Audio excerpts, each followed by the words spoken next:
اعوذ باللہ السمیع العلیم من الشیطان اللعین الرجیم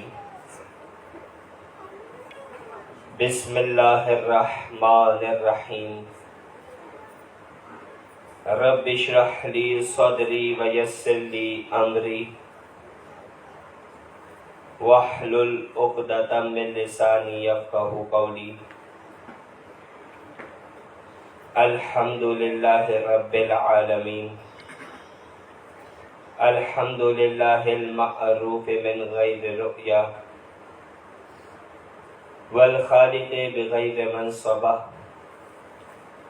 خلق الخلائق بقدرتی واستعبد الارباب بعزتی وساد العظماء بجودہ ثم الصلاة والسلام والتحیۃ والاکرام علی خیر الانام ابی القاسم محمد صلی اللہ محمد آل محمد وعلی آلہ الطیبین الطاہرین المعصومین المظلومین المیامین المنتجبین المنتخبین سیما بقیت اللہ الاعظم روحی و ارواحنا لتراب مقدمہ الفدا اللہم عجل لولیک الفرج واللعن الدائمۃ الباقیۃ علی اعدائہم اجمعین من یوم عداوتہم الی قیام یوم الدین اما بعد فقد قال اللہ تبارک و تعالی فی کتابہ المبین بسم اللہ الرحمن الرحیم قل لا اسألکم علیہ اجرا الا المودۃ فی القربى صلوات صلی اللہ محمد آل محمد بسم اللہ الرحمن الرحیم اللہم کن لولیک الحجۃ ابن الحسن صلواتک علیہ وعلی آبائہ فی هذه الساعة وفی کل ساعة ولیا وحافظا وقائدا وناصرا ودلیلا وعینا حتی تسکنه ارضک طوعا وتمتعه فیها طویلا صلوات صلی اللہ محمد آل محمد۔ سامعین گرامی، تمام حمد اس خدائے کریم کے لیے کہ جس نے ہم گنہگاروں پر یہ کرم نوازی کی کہ ہمیں حسین کا زائر بنایا۔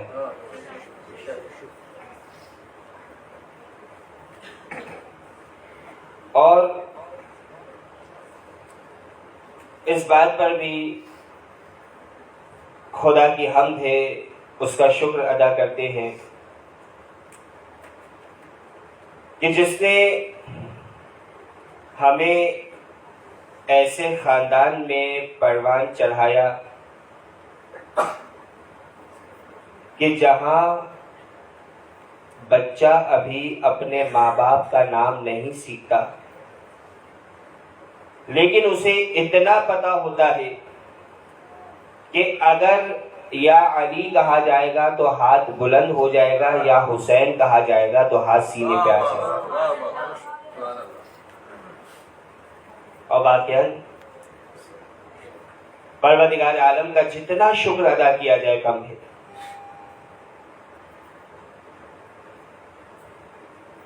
کہ ہمیں ایسے خاندان میں پیدا کیا کہ جہاں محبت علی ہمیں گھٹی میں پلائی گئی، ہمیں عزادار بنایا، ہمارے دل میں محبت حسین رکھی، اور یہ ایسی محبت ہے کہ جو ہر کسی کے دل میں نہیں ہوا کرتی۔ اور اگر یہ محبت نہیں ہے تو تمام اعمال بیکار ہو جاتے ہیں. یعنی روایتوں میں جملے ملتے ہیں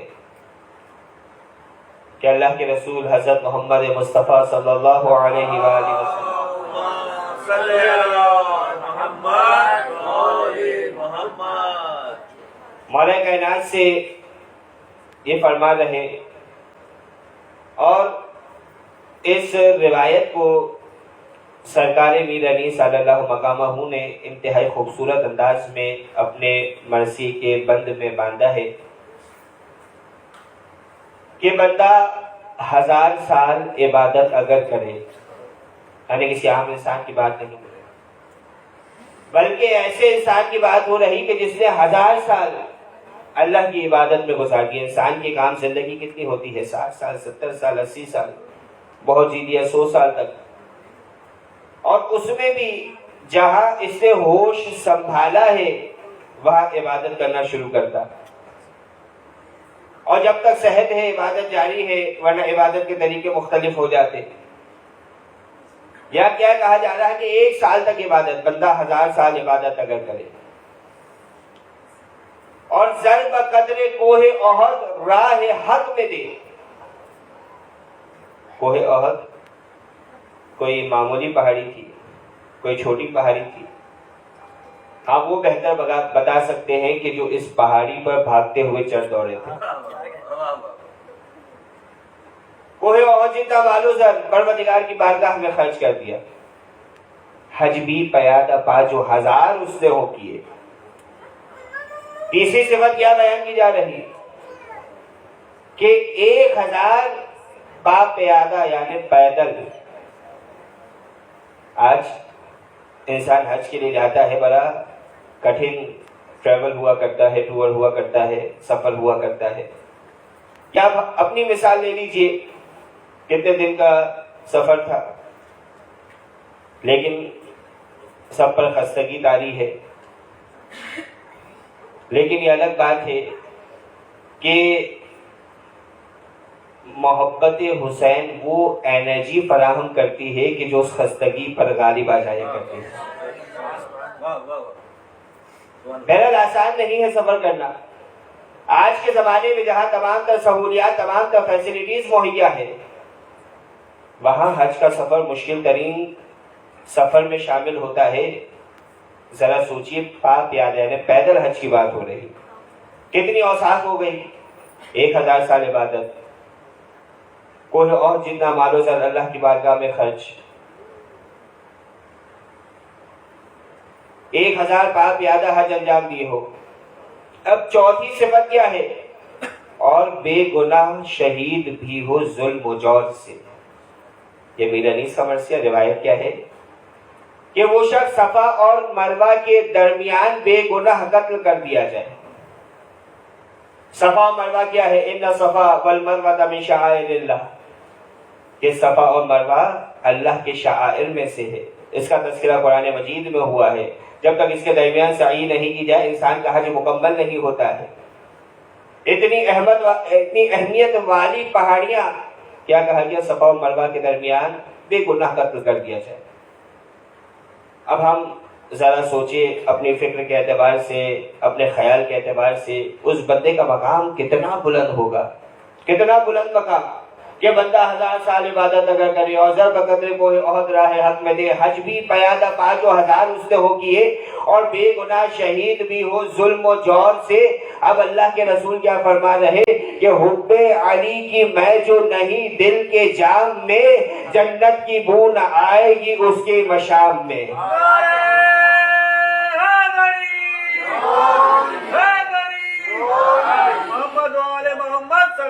اللہم صلی علی محمد.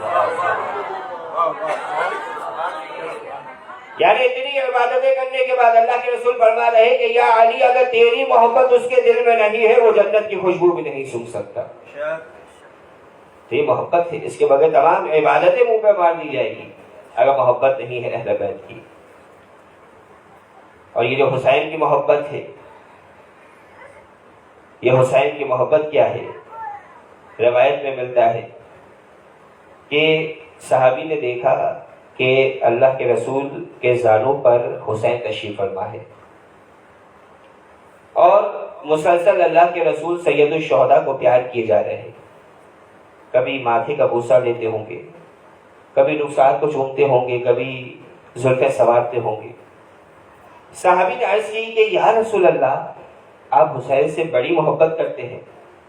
کیا سوال کیا کہ یا رسول اللہ، آپ حسین سے بڑی محبت کرتے ہیں. اللہ کے رسول چاہتے تو ایک جملے میں جواب دے سکتے تھے کہ ہاں کرتا ہوں حسین سے محبت، بات ختم ہو جاتی، اور سب کو معلوم تھا کہ اللہ کے رسول حسین سے محبت کرتے ہیں. لیکن اللہ کے رسول نے بات کو فقط اتنا نہیں رکھا کہ ہاں میں حسین سے محبت کرتا ہوں، بلکہ قیامت تک ایک معیار دے دیا، ایک کرائٹیریا دے دیا، ایک میزان بتا دیا اللہ کے رسول نے. اللہ کے رسول فرماتے ہیں کہ پروردگار جس کے ساتھ خیر کا ارادہ کرتا ہے اس کے دل میں محبت حسین ڈال دیا کرتا ہے. یعنی اگر دل میں حسین کی محبت کی حرارت محسوس ہو تو انسان سجدہ شکر میں جائے اور پروردگار کا شکر ادا کرے کہ بارے الہ تیرا شکر ہے کہ تو نے ہمارے ساتھ خیر کا ارادہ کیا، کہ ہمارے دل میں تیرے حبیب کے نواسی کی محبت ڈالی ہے. تو یہ محبت حسین ہے. اور یہی تو محبت کی بات ہو رہی کہ قل اے حبیب کہہ دیجئے لا اسألکم علیہ اجر، کہ میں تم سے کوئی اجر رسالت نہیں چاہتا، الا المودۃ فی القربى، مگر یہ کہ میرے اقربا سے مودت کرو. یعنی اجر رسالت قرار دی جا رہی ہے محبت، اجر رسالت ہے. یعنی اگر رسالت کا اجر ادا کرنا چاہتے ہو، اگر خود کو رسول خدا کا امتی کہتے ہو، اگر رسول خدا کا کلمہ پڑھنے والا کہتے ہو، تو اجر رسالت ادا کرنا پڑے گا. عام سی مثال ہے، کبھی ایسا ہوا آپ راستے سے جا رہے ہو اور یہی مثال کے طور پر آپ نکلے زیارت کرنے گئے، اربانے میں بیٹھے، اربانے والے نے آپ کو حرم تک چھوڑا، اور اس اربانے والے نے آپ کو حرم تک چھوڑا، آپ اس کے پیسے دیے بغیر حرم میں چلے گئے. کیا ہوگا؟ کیا کہا جائے گا؟ کہ آپ نے اس اربانے والے کے حق کو کھایا ہے. یعنی جو اس کا حق بنتا تھا، حق کی زحمت بنتا تھا، وہ ادا نہیں کیا. یہی بات ہے نا. اب بڑا عجیب مسلمان ہے کہ سب کچھ اللہ کے رسول سے لے لیا، توحید اللہ کے رسول سے لی، رسالت اللہ کے رسول سے لی، نمازیں اللہ کے رسول سے لی، روزہ اللہ کے رسول سے لیا، حج اللہ کے رسول سے لے لیا، اور جب سنت ادا کرنے کی بات آئی تو کبھی داڑھی کو لمبی کرتے ہوئے نظر آئے، اور ایکس وائی زی نہ جانے کتنی چیزیں انجام دے رہے. لیکن جب بات آئی اجرت ادا کرنے کی تو کہنے لگے حسبنا کتاب اللہ، کہ ہمارے لیے تو اللہ کی کتاب کافی ہے.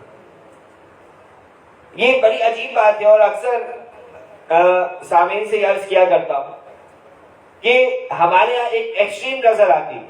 اللہ کے رسول کیا فرماتے تھے کہ انی تارک فیکم الثقلین، کہ میں تمہارے درمیان دو قدر چیزیں چھوڑے جا رہا، کتاب اللہ و عترت اہل بیتی، ان میں سے ایک اللہ کی کتاب ہے، دوسرے میری عترت، میرے اہل بیت ہے. ما ان تمسکتم بہما لن تضلوا بعدی، اگر تم ان دونوں سے وابستہ رہو گے تو کبھی گمراہ نہ ہوگے. فانہما لن یفترقا حتی یرد الی الحوض، اور یہ دونوں آپس میں کبھی جدا نہیں ہوں گے یہاں تک کہ حوض کوثر پر میرے پاس پہنچ جائے. اب یہ عجیب ایکسٹریم نظر آتی ہے کہ کچھ کہتے ہیں حسبنا کتاب اللہ، اللہ کی کتاب لے لیتے ہیں، اہل بیت کو چھوڑ دیتے ہیں. یہی ہوتا ہے نا کہ ایک چیز کو لے لیا، ایک چیز کو چھوڑ دیا. اور افسوس کے ساتھ کہنا پڑتا کہ بعض کا کردار یہ ظاہر کرتا ہے کہ فقط اہل بیت کو لیا، قرآن کو چھوڑ دیا. اللہ کے رسول نے کامیابی کی سند جو دی ہے دو چیزوں پر ہے. کامیاب ہونا ہے، قرآن کو تھامنا ہے، اہل بیت کو تھامنا ہے. لیکن یہاں پر اگر انسان ذرا سی فکر کرے تو ایک بات خود بخود واضح ہو جائے گی کہ جو دعویٰ کرتے ہیں کہ ہم نے قرآن کو لیا، حقیقت میں ان کا دعویٰ ہی جھوٹا ہے. اور جو اپنے عمل سے یہ ظاہر کرتے ہیں کہ ہم نے اہل بیت کو لیا ہے، اور اگر انہوں نے قرآن چھوڑا تو حقیقت میں یہ ان کا دعویٰ بھی جھوٹا ہے. کیوں؟ وجہ یہ ہے کہ اگر واقعاً کوئی قرآن کو فقط لے لے، یعنی اہل بیت کو چھوڑ دے، نہیں لے، اگر فقط قرآن کو لے لے تو دونوں کا رشتہ اتنا مضبوط ہے کہ یہ قرآن اہل بیت کی طرف لے جائے گا، اور اگر کوئی شخص فقط اہل بیت کو لینے قرآن تک نہ جائے تو یہ اہل بیت اسے قرآن تک لے جائے گی. کیوں؟ کیونکہ رشتہ ایسا کہ لوگ نیزہ پہ بھی سر حسین ہے تو قرآن مجید کی تلاوت کرتا ہوا نظر آئے گا. صلوات کریے گا محمد و آل محمد.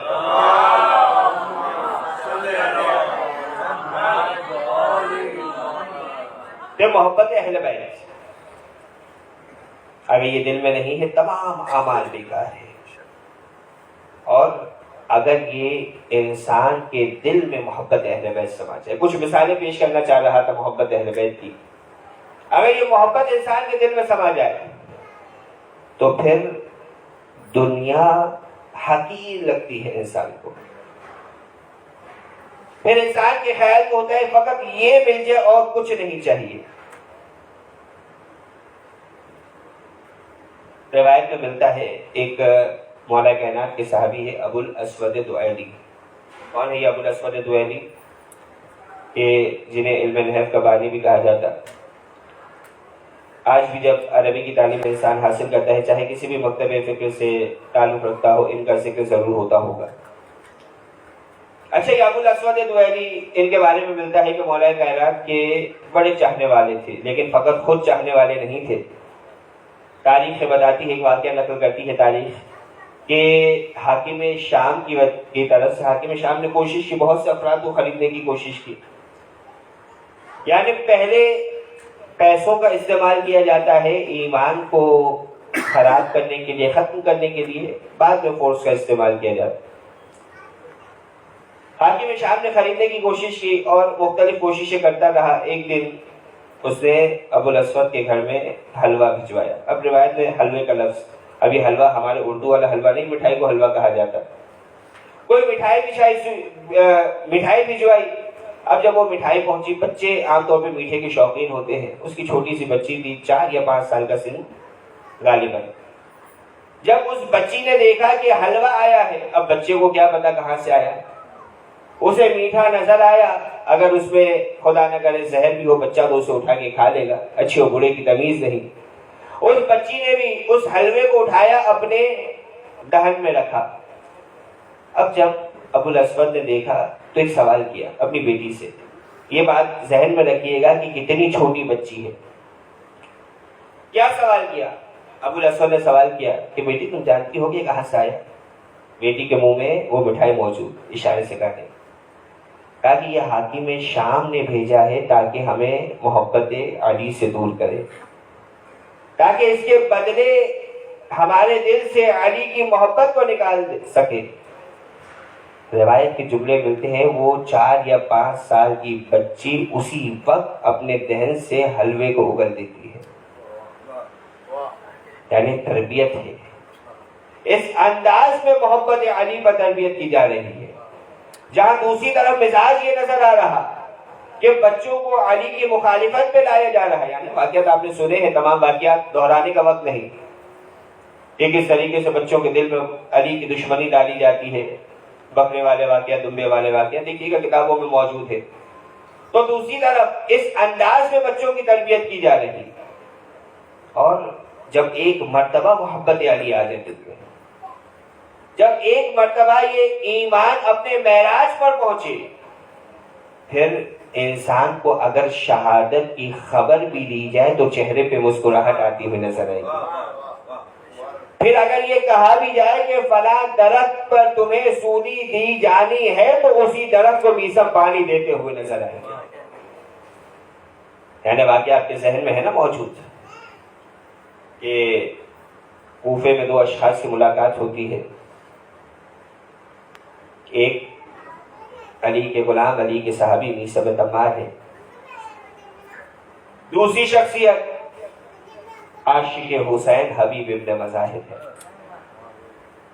جب دونوں نے ایک دوسرے کی جانب دیکھا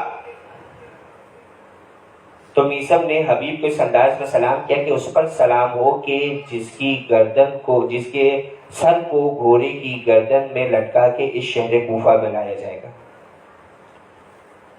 فرض کیجیے ہم اپنی مثال لیتے ہیں, ہمیں آ کے کوئی موت کی خبر دے کہ بھائی تمہاری موت اس طریقے سے واقع ہوگی, اگر سچ ہے تو روح کانپ جائے انسان کی. یعنی ہر بندہ اس بات کا متحمل نہیں ہو سکتا, روح کانپ جائے گی انسان کی. یہاں پہ میثم مسکراتے ہوئے کہہ رہے, سامنے سے حبیب کیا جواب دے رہے کہ سلام ہو اس شخص پر کہ جسے محبت علی پر دار پہ لٹکایا جائے گا اور اس کی زبان کو کاٹ دیا جائے گا. پہلے میثم نے بڑے اطمینان کے ساتھ حبیب کو سلام کیا, لیکن اب چونکنے کی باری میثم کی تھی, کیونکہ میثم کے بارے میں تو سب جانتے تھے کہ مولا کائنات نے علم بلایا اور بنایا میثم کو تعریف فرمایا. قبلہ نے آپ کے سامنے اس بات کو بیان کیا تھا کہ علم بلایا اور بنایا میثم کو تعلیم فرمایا تھا, سب جانتے تھے اس بات کو. لیکن میثم نے چونکا, میثم نے چونک کر میثم کہتے ہیں کہ اے حبیب یہ بات تو سب پر آشکار ہے کہ مجھے یہ علم مولا کائنات میرے آقا علی ابن ابی طالب نے عنایت فرمایا, تمہارے پاس یہ علم کہاں سے آیا؟ تو حبیب فرماتے ہیں کہ اے میثم پریشان نہ ہونا, دونوں کا منبع ایک ہی ہے. تمہیں باپ نے تعلیم دی ہے, مجھے ان کے بیٹے حسین ابن علی نے تعلیم دی ہے. یعنی کیسی محبت ہے, یعنی کیسے عاشق ہے حبیب ابن مظاہر. یعنی عجیب روایتیں ملتی ہیں کہ اللہ کے رسول بچوں سے شفقت بہت عام ہے, اللہ کے رسول کی تمام بچوں سے شفقت کیا کرتے تھے. لیکن اصحاب نے عجیب منظر دیکھا کہ اللہ کے رسول گزر رہے ہیں, اصحاب ساتھ ہیں, تمام بچے کھیل میں مصروف ہیں, کہ ایسے میں ایک بچہ نظر آیا, اللہ کے رسول اس کے پاس بیٹھ جاتے ہیں, کبھی اس کی پیشانی کا بوسہ دیتے, کبھی اس کے رخسار کا بوسہ دیتے.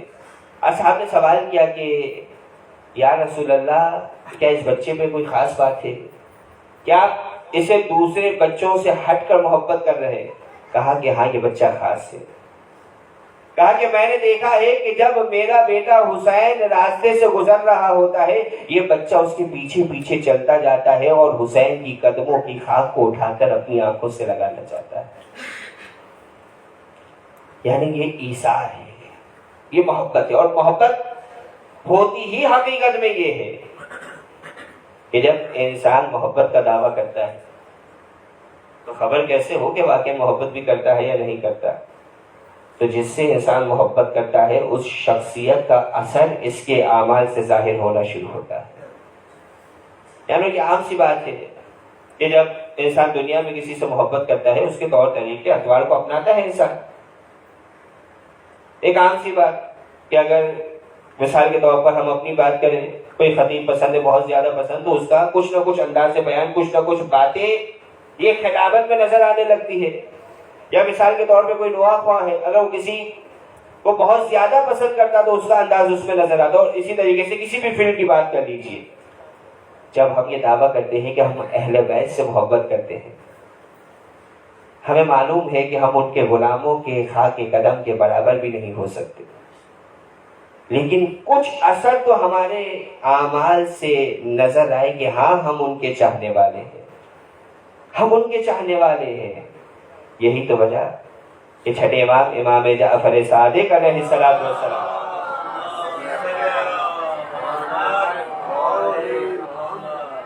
کیا فرماتے ہیں کہ ہمارے لیے بھائی سے زینت بنو, بھائی سے شرمندگی نہ بنو. یعنی کچھ اثر نظر آئے. اور یہی محبت جب کربلا میں دیکھی جائے تو کیسی نظر آ رہی. یعنی کل آپ کے سامنے تذکرہ ہوا تھا ایک محبت کرنے والی شخصیت کا. کس کی بات ہو رہی ہے؟ ابوالفضل عباس کی. عباس کا کیسا ایثار تھا, کیسی فرما برداری تھی, کیسی تابعداری تھی کہ ایسا ہو ہی نہیں سکتا کہ حسین کی چاہت کچھ اور ہو, عباس کا عمل کچھ اور ہو. یعنی جو حسین کی چاہت ہوا کرتی تھی وہ عباس کا عمل نظر آیا کرتا تھا. اور جب شہداء کربلا کی بات کی جائے, کیسا ایثار سید الشہداء کے لیے.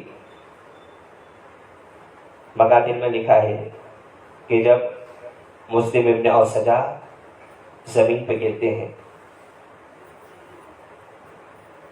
اور سید الشہداء ان کے لاشیں بھی پہنچے ہیں. اکیلے نہیں گئے بلکہ حبیب ابن مظاہر بھی ساتھ تھے. جب حبیب ابن مظاہر پہنچے نا تو مسلم ابن اوسجہ سے کہتے ہیں کہ مسلم، اگر مجھے معلوم ہوتا کہ تمہارے بعد کچھ دیر مجھے زندہ رہنا ہے تو تمہاری وصیت معلوم کرتا اور حتی الامکان کوشش کرتا کہ تمہاری وصیت کو پورا کروں، لیکن مجھے معلوم ہے کہ مجھے بھی کچھ دیر میں شہید ہو جانا ہے. مجھے معلوم ہے مجھے بھی کچھ دیر میں شہید ہو جانا ہے، لیکن پھر بھی مسلم اگر کچھ کہنا چاہتے ہو تو کہہ لو. عزادارو جانتے ہیں مسلم ابن اوسجہ نے کیا کہا؟ مسلم ابن اوسجہ فرماتے ہیں کہ اے حبیب، فکر نہ کرو، میری وصیت اب بھی تمہیں یہی ہے کہ جب تک تم زندہ ہو حسین پر کوئی آنچ نہ آنی چاہیے. عزادارو یہ اثار ہے حسین کے لیے اصحاب کا. اور عزادارو جس پر یہ اثار ہے نا وہ کیسا کریم ہے کہ حر جیسے گنہگار کو رومال سیدہ جیسا تحفہ بھی دے رہا ہے. سرزمین کربلا میں موجود ہے نا، پروردگار کی بارگاہ میں یہ تو دعا مانگنی چاہیے نا کہ بار الہ، جس طریقے سے حر کی خطا حسین کے صدقے میں معاف ہوئی تھی، آج حر کے چاہنے والے بیٹھے ہیں حسین کے صدقے میں ہماری خطائیں بھی معاف کر دے. عزادارو یہی حسین ہے. کبھی مسلم ابن اوسجہ کے لاشے پر پہنچے ہیں، کبھی حر کے لاشے پر پہنچے، کبھی حبیب ابن مظاہر کے لاشے پر پہنچے، کبھی جون کا لاشا حسین اٹھا کر لائے ہیں، کبھی اون و محمد کے لاشے حسین خیمے میں لے کر آئے ہیں. عزاداروں ایک تصور پیش کرنا چاہ رہا کہ ایک ایک کا لاشا صبح عاشور سے حسین اٹھاتے ہیں، خیمے کی جانب لا رہے ہیں. اسی طریقے سے لاشیں اٹھا اٹھا کر عصر عاشور تک بات پہنچ جاتی ہے. عزاداروں ایک ایک شہید کا لاشا تو حسین نے اٹھا لیا، حسین کا لاشا اٹھانے والا کوئی موجود نہیں رہا. اجکم الاسلام. عزاداروں نہیں معلوم کہ دوبارہ اس زمین پہ آنا کب نصیب ہو.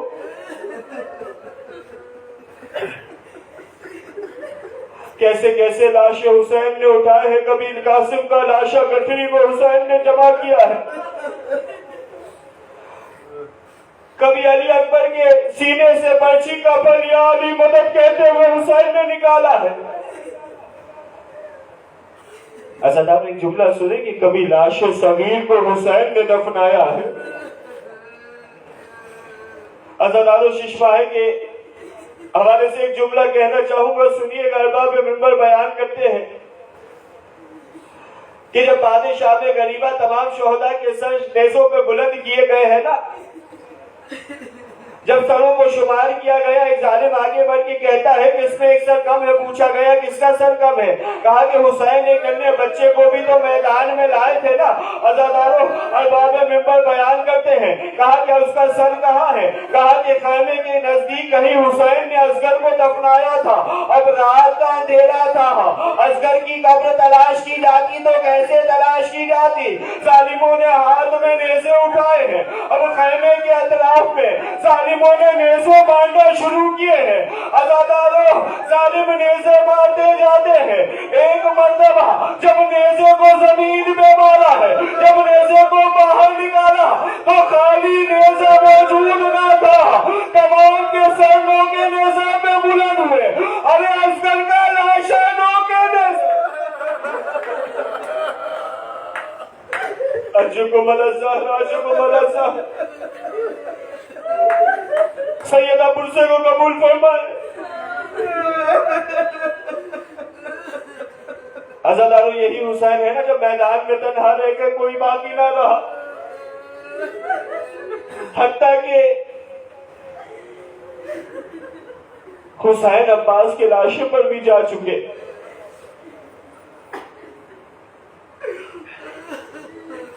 فرات کے کنارے عباس کو چھوڑ چکے،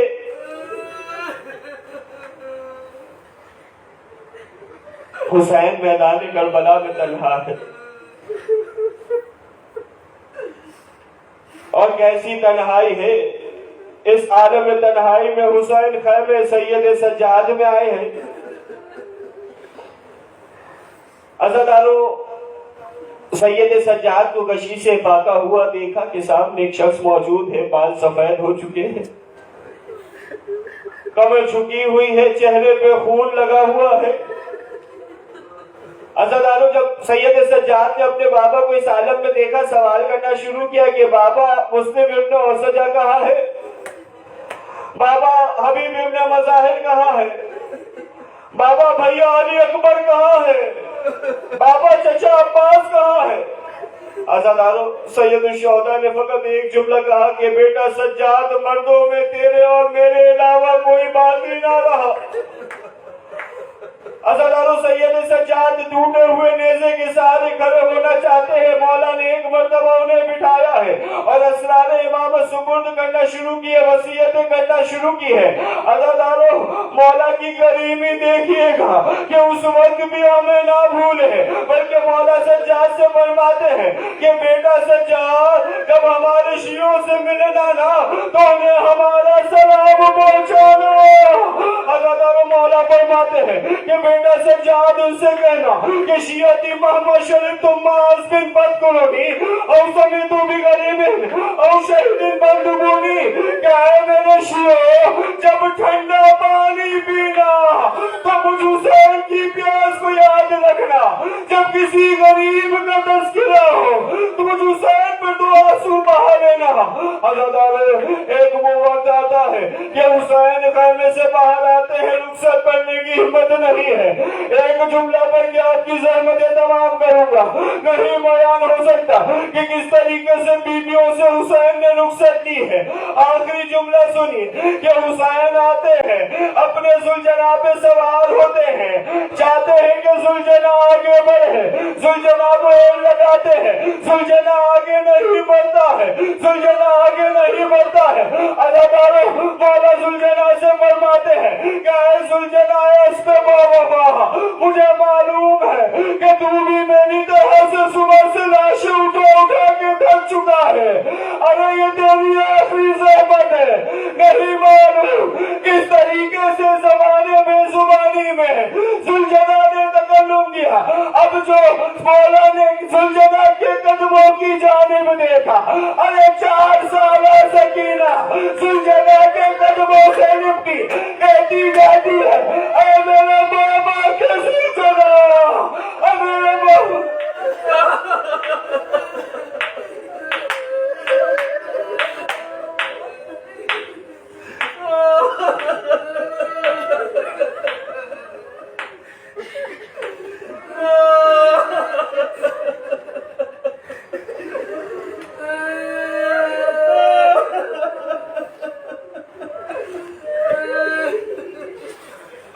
لعنت اللہ علی القوم الظالمین، وسيعلم الذین ظلموا أي منقلب ينقلبون، ما